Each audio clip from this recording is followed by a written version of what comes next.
Will air in my water pipes affect water pressure in my house? Hello, dear viewers.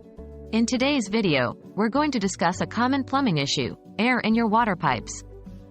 You may have heard that air bubbles in your pipes can cause problems with your water pressure. Is it true? Let's dive deep into this matter. What happens when air gets into water pipes?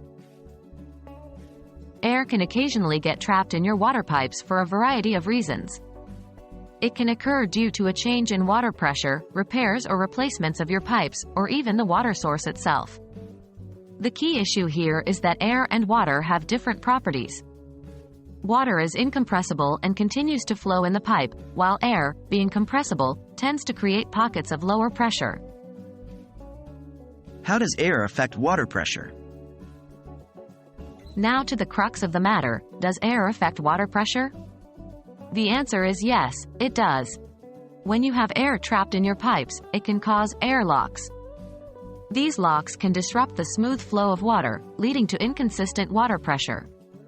You may experience anything from water sputtering out of the faucet, to significantly reduced water pressure, or even complete stoppages. This happens because the air pocket creates a blockage, preventing the incompressible water from flowing past it. How can you resolve the issue of air in your pipes? Luckily, resolving the issue of air in your pipes can often be a DIY task. The common method is to open all the water outlets in your home, starting from the lowest point, typically a faucet in the basement. This process, known as bleeding your pipes, allows the water to push out the trapped air.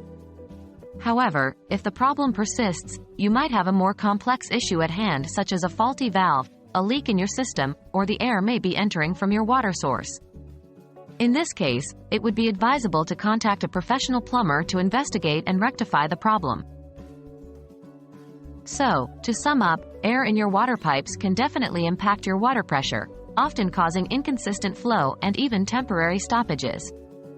However, with proper identification and action, you can get rid of these air pockets and restore normal water pressure. Remember, when in doubt, don't hesitate to call in the experts. Thanks for watching. We hope this video has been helpful and enlightening.